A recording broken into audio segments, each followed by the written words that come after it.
వారి నామములో మరొకసారి మీ అందరికీ కూడా హృదయపూర్వక వందనాలు. లవ్ లైఫ్ మినిస్ట్రీస్ తరఫు నుండి, సంఘం నుండి, యూట్యూబ్ ఛానల్లో వీక్షిస్తున్న వారిని బట్టి కూడా ప్రత్యేకమైన వందనాలు తెలియజేసుకుంటున్నాను. దేవుని బిడ్డారా, దేవుడు తన పునరుత్థాన శక్తిని మనందరికీ అనుగ్రహించున్నాడు. నమ్మనటి వారు దేవుని స్తోత్రం చెప్పండి.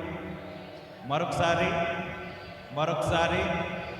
చాలామంది ప్రశ్నలు. గుడ్ ఫ్రైడే రోజు ఎవరైనా ఒక వ్యక్తి చనిపోతే అది బాధాకరం కదా, మరి మీరెందుకు సంతోషపడుతున్నారంటే, నా తండ్రి మరణించాడు, మరలా మన కొరకు చెప్పండి, అందరూ చెప్పాలి. మరణించారు, మరలా తిరిగి లేచారు. మరణించారు, తిరిగి లేచారు. కాబట్టి ఈ సమయాన్ని బట్టి ప్రత్యేకమైన వందనాలు మీ అందరికీ తెలియజేసుకుంటున్నాను. కాబట్టి ఈ సమయంలో ఎన్నో మరణాలు మన ముందు, మన కళ్ళ ముందు ఉన్నాయి. కానీ ఆ మరణాలన్నీ కూడా మరణాల్లాగానే ఉండిపోయాయి. కానీ యేసుక్రీస్తు వారి యొక్క సమాధి మాత్రం మరలా అది తిరిగి లేవబడింది కాబట్టి అది ఖాళీగా ఉండడం జరిగింది. కాబట్టి ఈ సమయంలో పునరుత్థానపు వాక్యాన్ని మీకు చెప్పాలని ఆశపడుతూ ఉన్నాను. కాబట్టి ఈ దినాన్ని మార్కు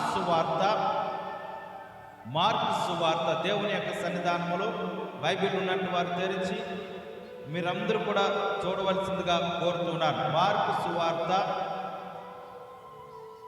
దేవుని పరిశుద్ధ నామమును బట్టి 16వ అధ్యాయం 16వ అధ్యాయం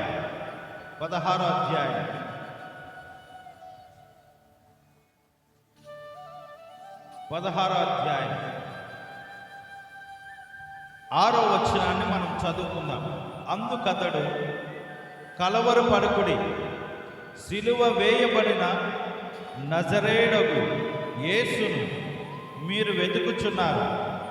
ఆయన లేచి ఉన్నాడు, ఇక్కడ లేడు. వారు ఆయనను ఉంచిన స్థలమును చూడిడి. దేవునికి స్తోత్రం కలుగును గాక. యేసు అనే పేరు కలిగినట్టు వారు చాలామంది ఉండొచ్చు.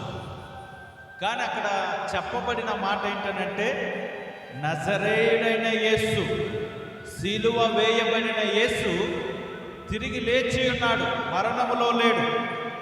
ఈ లోకములో ఉన్న భయం అన్ని మతాల్లో, అన్ని గ్రంథాల్లో, అన్నిటిలో కూడా ఏం కలుగుతున్నాయంటే, మరణము ముగింపే అని అనుకుంటున్నారు. మరణము ముగింపు కాదు. చాలామంది ఏమనుకుంటున్నారంటే, ఈ కష్టాలు పోతాయండి చనిపోతే, ఈ బాధలు పోతాయండి చనిపోతే, ఈ సమస్యలు పోతాయండి చనిపోతే, మరణం అనేది ముగింపు అని చాలామంది అనుకుంటున్నారు. కానీ ఏ ధర్మాల్లో చెప్పినా, ఏ గ్రంథాల్లో చెప్పినా, ఏది చెప్పినా మరణం ముగింపు అని అవి చెప్తున్నాయి. కానీ బైబిల్ గ్రంథం ఏం చెప్తుందంటే, మరణము ముగింపు కాదు, మరణము మరొక జీవితములోకి తీసుకువెళుతుంది. ఈ కాలములో మనము ఈ భూలోకం మీద 70-80 సంవత్సరాలు మనం బ్రతుకుతాం. యవనాన్ని బట్టి కానీ, లేదా బాల్యమును బట్టి కానీ, లేదా మనకున్న బలాన్ని బట్టి కానీ, లేదా మనకున్న పరిస్థితులను బట్టి అనేకమైన కథలు కానీ, లేదా మన బైబిల్లో ఉన్న స్టోరీస్ కానీ మనం చూసినప్పుడు చాలామంది చెప్తున్న మాట, ధనవంతుడు లాజరును చూసినప్పుడు, లేదా యోబును చూసుకున్నప్పుడు, లేదా యోసేపును చూసుకున్నప్పుడు, లేదా చాలామందిని చూసుకునేటప్పుడు వారు జీవిత విధానాన్ని మనం చూస్తాం. కానీ ముగింపు, మరణం అనేది అందరికీ ఉంది. అది ప్రధానమంత్రికైనా, ముఖ్యమంత్రికైనా, మినిస్టర్కైనా, లేదా గ్రామ పంచాయతీల్లో పనిచేసిన వాళ్ళకైనా, లేదా సామాన్యమైన ప్రతిరోజు కూలి పని చేసుకున్నట్టు వాడికైనా, భిక్షకాడికైనా, టైలర్కైనా, లేకపోతే ధనవంతుడికైనా, ఎవరికైనా సరే మరణం అనేది లేకుండా ఈ భూలోకంలో బ్రతికే నరుడు ఎవడునూ కూడా లేడు. అయితే ఈ మరణములోపు మనం చేయవలసిన పని ఏంటి అని అంటే, మన బాల్యాన్ని బట్టో, మనకున్న ధనాన్ని బట్టో, మనకున్న యవనాన్ని బట్టో, మనకున్న కులాన్ని బట్టో, మనకున్న వర్గాన్ని బట్టో చాలా సందర్భాలు అతిశయపడుతూ ఉంటాం.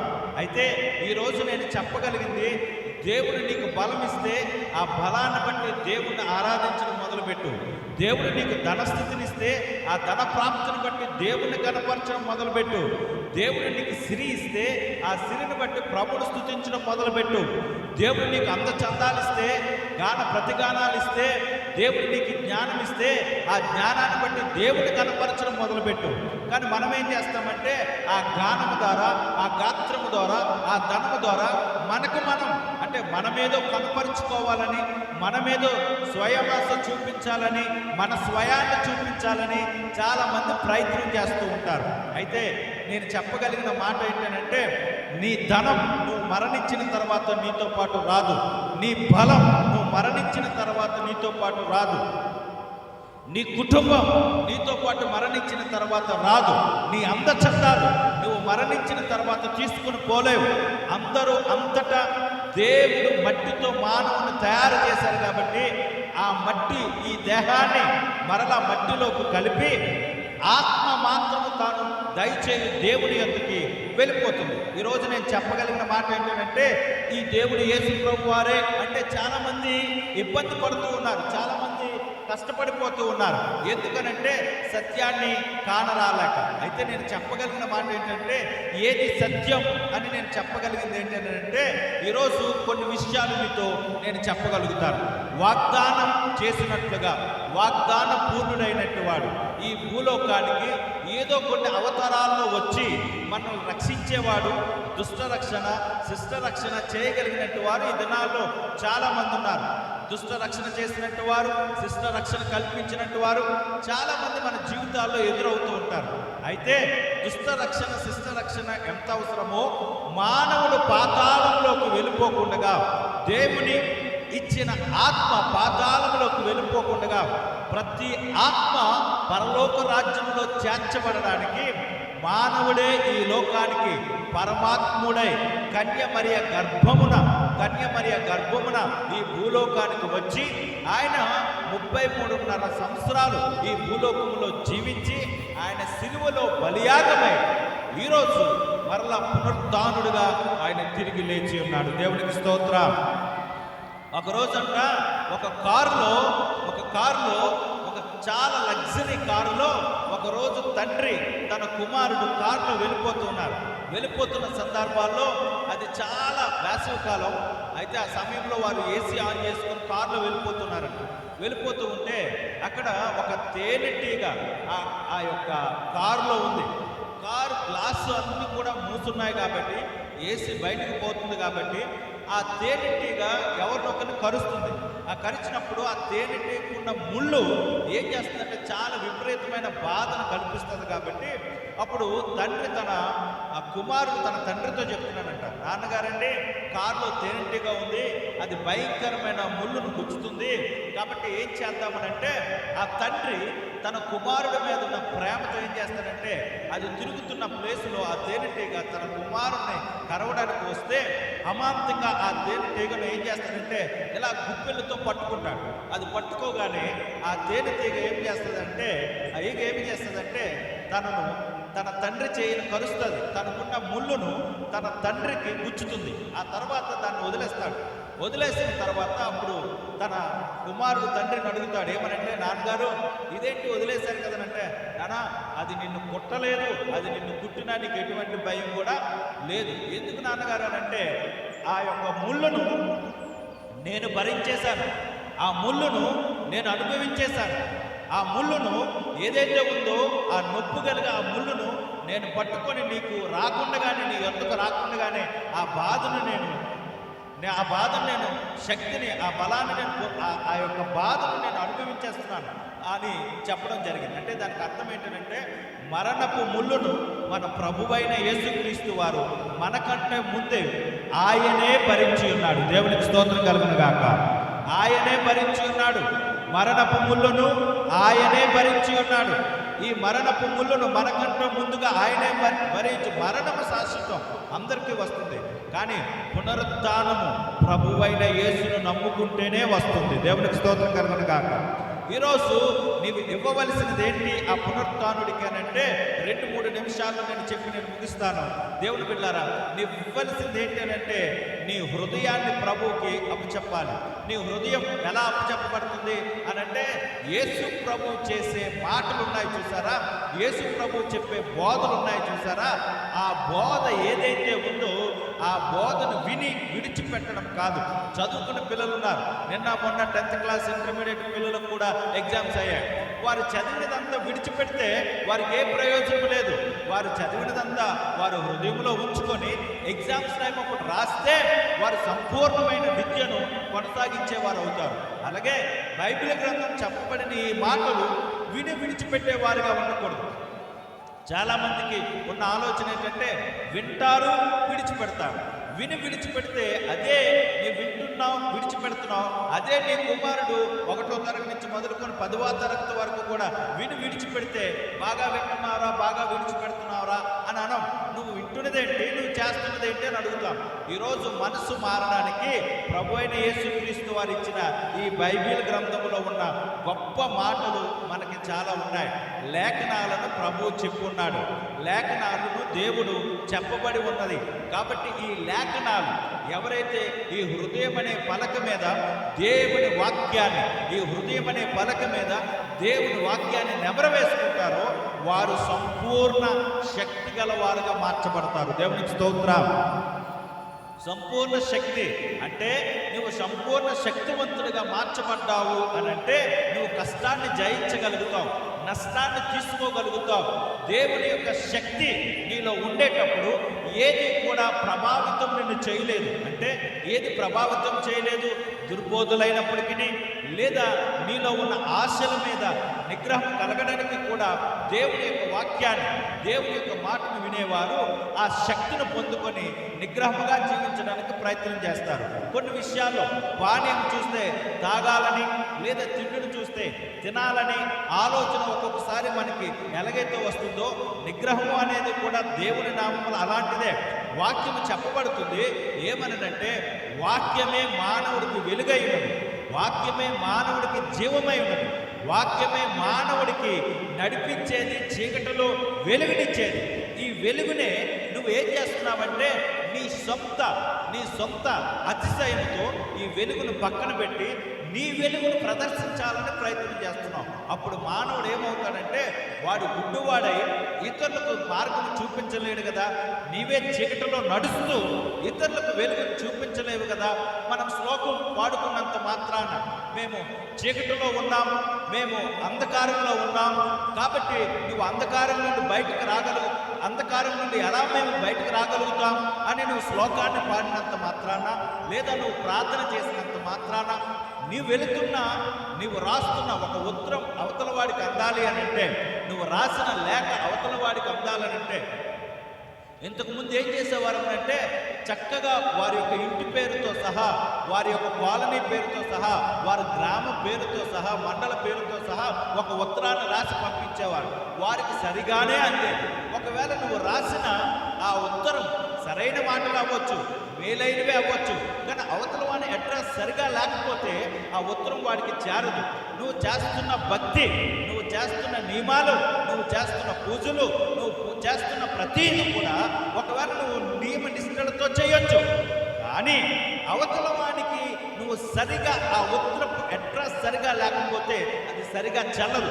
కాబట్టి ఈ రోజుల్లో నేను చెప్పగలిగిన మాట ఏంటంటే తెల్లటి బట్టలు వేసుకున్నంత మాత్రాన మనం పరిశుద్ధులుగా మార్చబడలేం, కానీ పవిత్రం చేసేది దేవుని యొక్క వాక్యము. దేవునికి స్తోత్రం కలుగును గాక.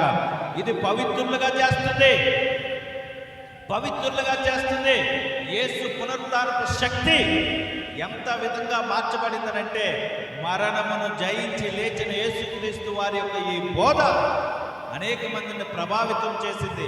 దుర్మార్గులు, దుష్టులు, నక్సల్స్, కమ్యూనిస్టులో పనిచేసినట్టు వారు, దౌర్భాగ్య స్థితిలో ఉన్నట్టు వారు, మనందరికీ తెలిసిన మరొక వ్యక్తి మన లాజరస్ గారు కూడా 2-3 సార్లు తీసుకొచ్చారు.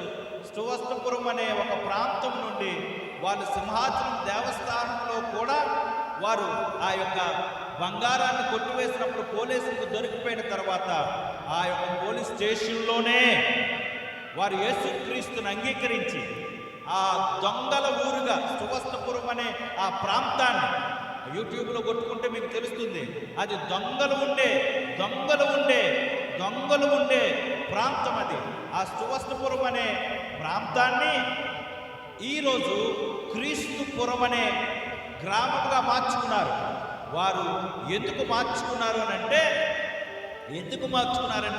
అదే దెబ్బలు తింటూ ఎవరో ఒక పోలీసు ఆయన చెప్పాడంట, మీరు ఈ దొంగ వృత్తిని విడిచిపెట్టి యేసు ప్రభు నమ్ముకోండి. వారి జీవితంలో ఈ వాక్యము వెలుగుని నింపింది. దేవునికి స్తోత్రం కలుగును గాక.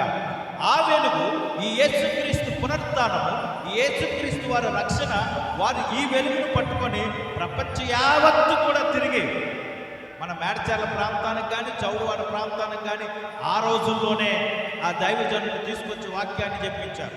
ఈ వెలుగు నిన్ను వెలిగించడానికి సిద్ధముగా ఉంది. అందుకే యెషయా గ్రంథంలో చెప్పబడింది 60వ అధ్యాయంలో, లెమ్ము తేజులెల్లము, నీకు వెలుగు వచ్చి ఉన్నది. దేవునికి స్తోత్రం కలుగును గాక. ఈ ఉదయకాల సమయంలో ప్రభువు నీకు ఇస్తున్న వాగ్దానం ఏంటో తెలుసా?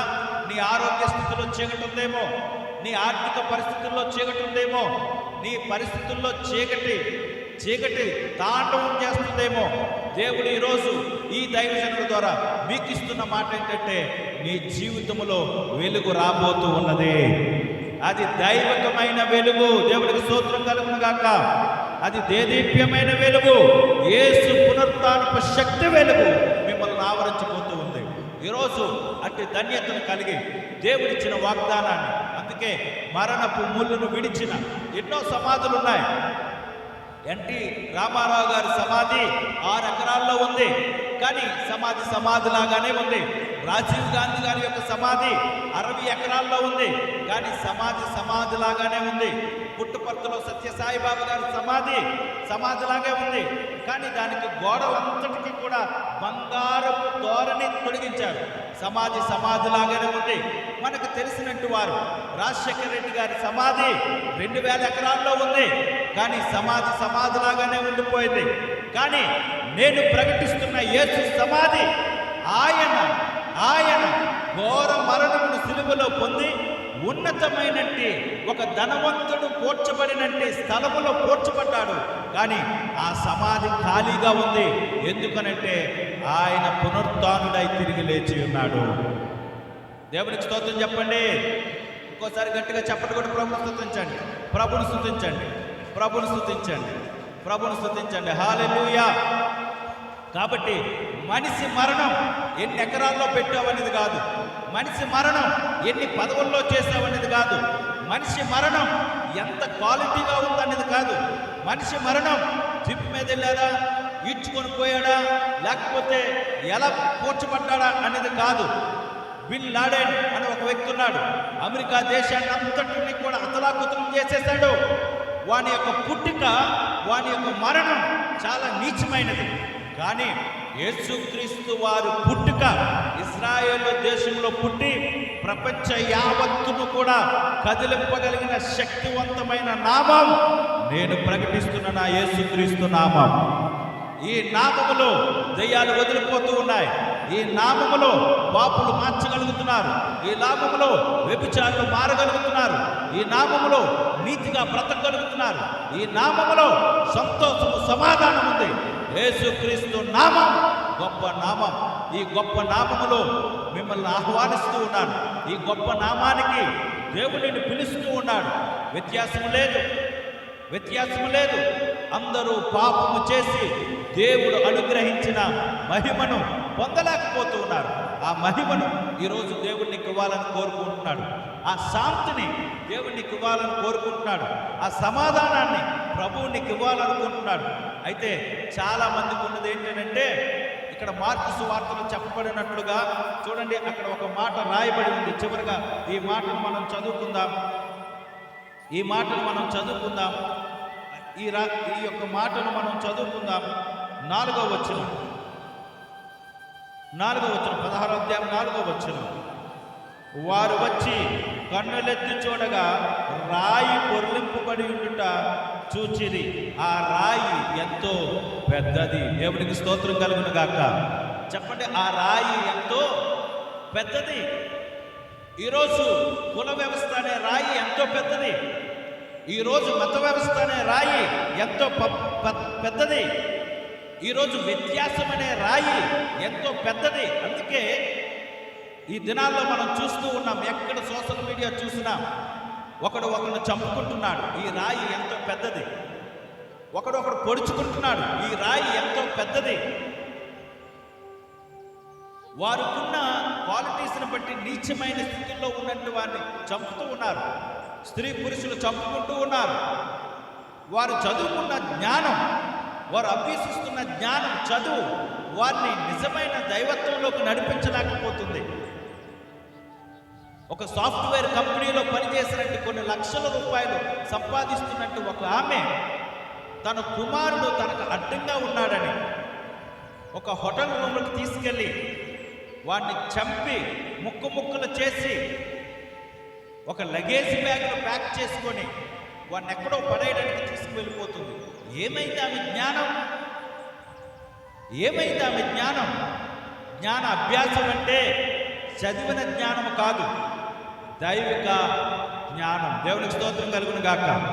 16వ అధ్యాయం 1వ వచనంలో ఏమి రాయబడిందంటే, విశ్రాంతి దినమున గడిచిపోగానే మగ్దలేని మరియయు, యాకోబు తల్లి అయిన మరియయు, సలోమియు వచ్చి ఆయనకు పోయవలెనని సుగంధ ద్రవ్యములను కొనిరి. చాలా మంది దేవుని వాక్యం విన్నారు, వారి శిష్యులు విన్నారు. ఎంతోమంది యేసుక్రీస్తును వెనక నుండి ఆయన చూశారు, కానీ ఆయన వెంబడి నడిచారు. కానీ ఏ పురుషుల్లో విశ్వాసం లేదు. కానీ ఎవరికి వచ్చింది విశ్వాసం అంటే కొంతమంది స్త్రీలకు మాత్రమే. దేవునికి స్తోత్రం కలుగును గాక. ఈరోజు స్త్రీలుగా ఉన్న మీ అందరూ ధన్యులు. దేవునికి స్తోత్రం కలుగును గాక. ఎందుకనంటే ప్రభు వారిని మొట్టమొదటిగా ఆయన తిరిగి లేచాడు అని చెప్పగలిగిన మాట ఏంటంటే స్త్రీలు మాత్రమే. సుగంధ ద్రవ్యాలను పూసుకొని పట్టుకొని వెళ్ళారు. ఈరోజు సుగంధ ద్రవ్యం లాంటి మీ హృదయాన్ని దేవునికి ఇస్తే నీ కుటుంబం అంతా కూడా సుగంధ తైలపు వాసనతో నింపబడుతూ ఉంది. మీ హృదయాలను, మీ భక్తి జీవితాన్ని ప్రభువుకిస్తే, మీ భక్తి జీవితాన్ని ప్రభువుకిస్తే, మీ భక్తి జీవితాన్ని ప్రభువుకిస్తే ప్రభు మీ జీవితంలో గొప్ప మేలు చేయబోతూ ఉన్నాడు. నీ కుటుంబ పరిస్థితులను మార్చగలుగుతూ ఉన్నాడు. కాబట్టి ఈరోజు దేవుని మాట వింటున్న మీరు, నేను, యేసు ప్రభు మరణములో లేడు, ఆయన తిరిగి లేచి ఉన్నాడు. యేసుక్రీస్తు వారు చెప్పిన మాట ఏంటంటే, చివరగా మరొక మాట, మీరు సర్వలోకమునకు వెళ్ళి మీరు సువార్త ప్రకటించుడి. సువార్తకు వెళుతున్నారు చాలామంది. అయ్యా మేము సువార్తకు వెళ్తున్నాం అయ్య గారు, కానీ ఏమవుతుంది, మీకు పర్మిషన్ ఉందా అని అడుగుతున్నారండి. అవును, పర్మిషన్ ఉంది, పర్మిషన్ ఉంది. మీరు చెప్పండి, మీరు చెప్పండి, మీరు చెప్పండి. నీవు నమ్మిన ఎడల దేవుని మహిమను చూచెదవు. దేవునికి స్తోత్రం కలుగును గాక. ఇదిగో ఆయన కొరకు మీరు హింసిస్తారు, మీరు ఇబ్బందులు పడతారు. మార్క్స్ సువార్త ఒకసారి ఇదే అధ్యాయంలో మనం చూస్తే, గత వారంలో ఇదే మాట నేను చెప్పాను. 15వ వచనం, మీరు సర్వలోకమునకు వెళ్ళి సర్వ సృష్టికి సువార్త ప్రకటించుడి. నమ్మి బాప్తిసం పొందినవాడు రక్షింపబడును, నమ్మని వానికి శిక్ష విధియు. నమ్మిన వారు ఈ సూచక క్రియలు కనబడను. ఏవనగా వారు నా నామమున దెయ్యములను వెళ్ళగొట్టెదరు, కొత్త భాషలు మాట్లాడుదురు, పాములను ఎత్తి పట్టుకుందరు, మరణకరమైనదేది త్రాగినా అది హాని చేయదు, రోగుల మీద చేతులుంచినప్పుడు వారు స్వస్థత నొందుదరని వారితో చెప్పాను. దేవునికి స్తోత్రం కలుగును గాక. హృదయ కాఠిన్యం ఉంటుంది వారికి, కానీ మీరు వెళ్ళి నా నామం నిమిత్తం మీరు ప్రార్థన చేస్తే మిమ్మల్ని కొట్టేవారు ఉంటారు, హింసించేవారు ఉంటారు, మిమ్మల్ని హేళన చేసేవారు ఉంటారు. చాలా రకాలైన పరిస్థితులు ఉంటాయి. నాకు తెలిసి మా తల్లిగారు నేను పుట్టిన తర్వాత ఆమె నాకు తెలిసి గాజులు వేసుకోవడం కానీ బొట్టు పెట్టుకోవడం కానీ నాకు తెలియదు. నేను ప్రభువులోకి వచ్చిన తర్వాత, సేవలోకి వచ్చిన తర్వాత నా ముందే చాలామంది, లేదా నేను పక్కన వెళుతున్నప్పుడు కూడా చాలామంది, ఏట్రా బొట్టు లేకుండా, ఏట్రా గాజులు లేకుండా, ఏట్రా మెడలో తాడు లేకుండా అని చాలామంది మాట్లాడేవాడు. కానీ నేను చెప్పగలిగిన మాట ఏంటో తెలుసా? ఈ బొట్టు నేను పరలోక రాజ్యానికి తీసుకువెళ్తుందనంటే పెట్టుకోవడంలో తప్పులేదు, పెట్టుకోవడంలో తప్పులేదు. లేదా ఈ గాజులు నేను పరలోక రాజ్యానికి తీసుకువెళ్తాయంటే ప్రతి వారు కూడా పెట్టుకోవచ్చు, ఆడ మగ కూడా. కానీ పరలోక రాజ్యానికి చేర్చింది నీ కట్టో నీ బొట్టో కాదు, నీ హృదయాన్ని బట్టి నువ్వు పరలోక రాజ్యానికి చేరతావు. కాబట్టి ఈ సమయంలో మీరు సర్వలోకమునకు వెళ్ళి దేవుని దాహం, యేసుక్రీస్తు వారి దాహం ఆయన దప్పుకున్నారు అని అంటే ఆయన ఆకలితో ఉండి కాదు, లేదా ఆయన లాలాజలము తక్కువైపోయి కాదు, కానీ ఆయనకు ఒక దాహం ఉంది. ఆ దాహం ఏంటంటే సర్వలోకమునకు నా సువార్తను మీరు ప్రకటించాలి. దేవుడికి స్తోత్రం.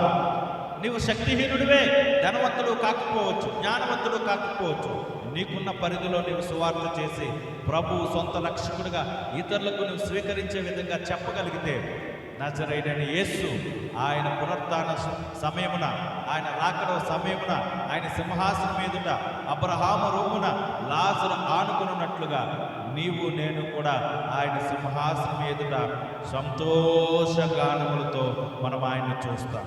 ఇటు ధన్యత ప్రభువు నీకు నాకు మన కుటుంబాలందరికీ అనుగ్రహించునుగాక. దేవుడి కొద్ది మాటలు దీవించునుగాక.